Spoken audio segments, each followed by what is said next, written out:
Hey friends, welcome back. Recently I posted a video on my top 10 best new drugstore makeup must-haves, and in that video I asked you guys if you would like for me to share products that did not work for me, that I didn't like, wouldn't recommend, and I had a handful of you guys say that you would like to see this video. So I have some products that I've been testing out some new drugstore makeup products over the past several months, and I have some products from reviewing those things that I just did not like and I would not recommend. So let's just jump into this, and I'm going to share with you guys my not favorite beauty products from the drugstore. Okay, so this first product is the Wet n Wild Prime Focus Clingy Primer. And I really wanted to like this. Like, I love the packaging on this, and I love Wet n Wild makeup products, but I've just come to realize that I do not like these clingy, grippy type of primers. For one, they kind of mix with my skincare, and I don't like that.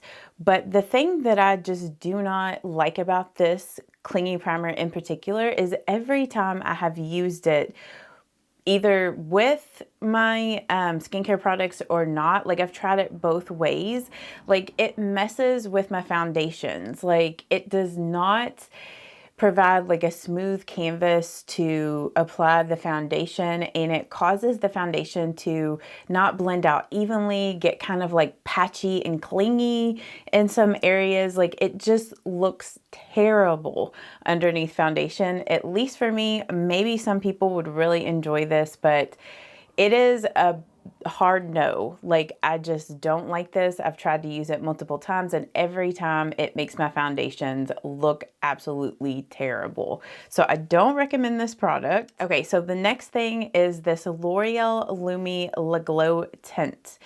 This is another product that I really wanted to like. Like, I love the packaging on this. I think it looks so pretty, but this does not wear well throughout the day. And it also is just way too illuminating. It's almost like you're using one of those glowy type of primers, like the L'Oreal Lotion, or like the Hard Candy Just Glow, or like the e.l.f. Halo Glow liquid filter. It's like using that with a bit more coverage, like foundation coverage, but it just looks so oily and greasy looking on the skin. Like, it's too shiny, and like I said, it just does not last. So maybe this is just not a product for me. Maybe somebody with super dry skin would love this. If you have tried this and you like it, let us know down in the comments, like if you have dry skin or not, and like why you enjoy this product. But I just could not get this to work for me. I just didn't like it. I feel like there were times that I wore it and I was like, it's not that bad. And then other times I would wear it and it just looked absolutely horrendous. So I don't recommend this. And this was also pretty expensive, and you don't even get a full fluid ounce of product. So I would say save your money on this. Don't recommend. This was also another product that I really wanted to like. I love a lot of LA Girl makeup products, but their On Cloud 9 Bouncy eyeshadow palette, I don't like this. Like, for one, the eyeshadows, like especially like the darker ones in this palette over here, you would think that they would have a decent amount of color payoff, but once you get them on the eyes, it's like, even if I swatch this on the back of my hand, I feel like it has better pigmentation than when I put it on the eyes. But it's just almost blends right into the skin, and it's hard to see it. Like, especially like that shade there, it's so hard to see, but this really just blends out on me. Like, it just, I don't know, it doesn't have enough color payoff. And the glitters in here, they look beautiful when you first apply them, but they just do not last throughout the day, even with an eyeshadow primer. Like, I've tried it with the Milani eyeshadow primer. It does not last. It gets creasy. I have a lot of glitter fallout, so I just don't recommend this. And I mean, the formula is really cool. Like, it's a cream sort of product, so you don't have to worry about fallout with the matte shades. But yeah, with those glittery shades, definitely glitter fallout. I just don't like this. Now, the other On Cloud 9 product from LA Girl that I absolutely love from this collection is their Bouncy Blush and Bronzer. I do highly recommend this product. Blends out nice, has good color payoff, and lasts for a long time. Now, I will say that like the bronzer is not quite as dark as what you see there in the pan.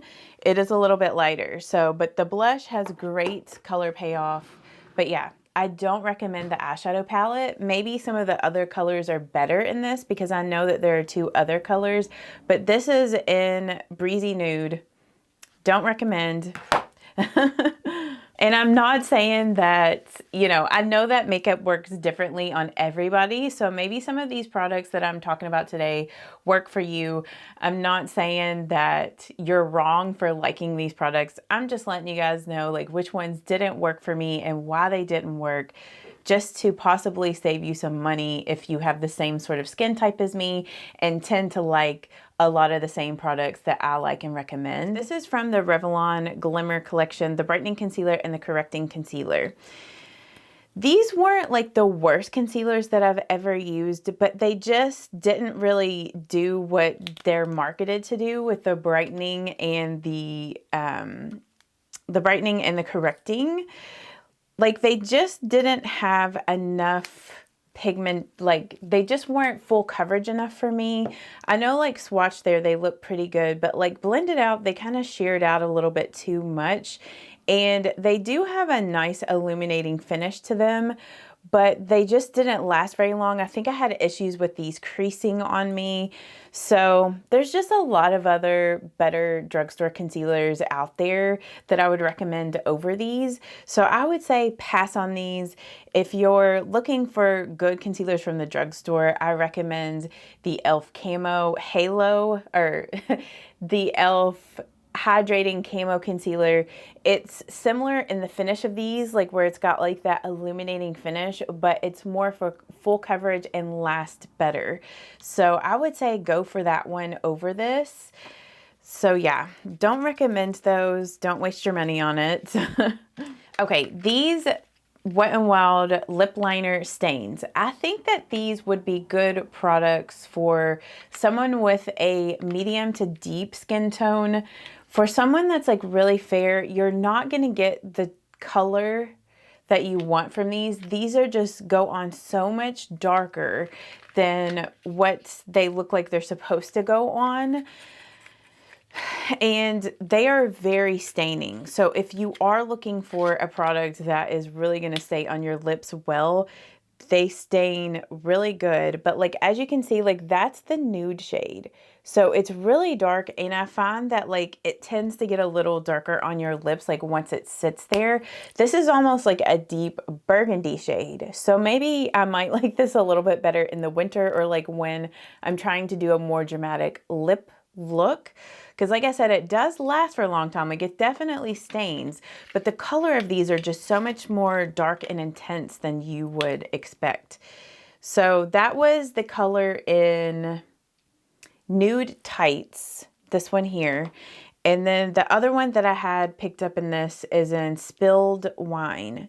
And this one is, I don't know, it's not the worst, but it's just darker than I was hoping, I think. But yeah, so they're not the worst products, but like also too with the applicators on these, I mean, they're interesting, but they're also a little bit of a challenge to use. So they're just not my favorite products. They're not like the worst products in the world, but they just weren't for me. Okay, 2 mascaras that I don't recommend, didn't really work for me. The LA Girl Supercharged Maxed Out Volume. This mascara did not give me maxed out volume. It was way too messy, way too clumpy. I think it clumped my lashes together. That was the issue with it. So I don't know. It was just too wet, too clumpy, too messy. So there's a lot of other drugstore mascaras that I like better than this one. So that was a pass for me. And then the Hard Candy Make It Double mascara. This one it was too natural looking on my lashes. Like it's one of those brushes that's got like natural bristles on one side and like rubbery bristles on the other, kind of like the Benefit Bounce mascara. But yeah, it just didn't give me the volume that I wanted or like the thickness of my lashes. So I didn't really care for this. So that was a pass for me on that. The Revlon ColorStay Face and Body Glow Lotion. This I thought was going to be similar to like the L'Oreal Lotion or just any of my glowy type of primers, or like the Hard Candy Just Glow Illuminizing Primer. I just thought that it was going to be like those, and it does have a luminous tint to it like those. Like, as you can see, that kind of looks like the L'Oreal Lotion there. But once you get this blended out on the skin, it's got glitter in it. And I mean, like on the body, that might be okay. And it's kind of hard to see the glitter on camera. Like, I don't think you're really going to see it. Like, it's not going to pick it up. But I definitely don't want glitter like that on my face. So, and I mean, on the body, like if I was going to the beach or maybe like a festival or something, maybe I wouldn't mind the glitter, but it's just not really my jam. I would much prefer using the L'Oreal Lotion over that. And I find that I'm pretty sure that these are around the same price, the Lotion and the Revlon one. And the L'Oreal Lotion has a little bit more product in here. So yeah, I would just recommend the L'Oreal Lotion over this Revlon product. I mean, I liked the fact that they were trying to branch out into some more trendy makeup products, but this kind of missed the mark on me with the glitter. I'm not a glitter fan, but if you do like glitter, maybe you would really enjoy this. But those were all of the makeup products that I've tried recently that I do not like, don't recommend. So you'll have to let me know, or let us know if you've used any of these, and do you feel the same way as I feel about them? Like, do you not like them, or do you like them? Like, share your thoughts down in the comments, because, you know, it's always good to hear people's different opinions on makeup products, because like I said, we all have different skin types, different makeup preferences and needs. So yeah, just leave any thoughts that you have down below in the comments. And I hope that you guys have a great day, and I will see you all in the next one. Bye-bye.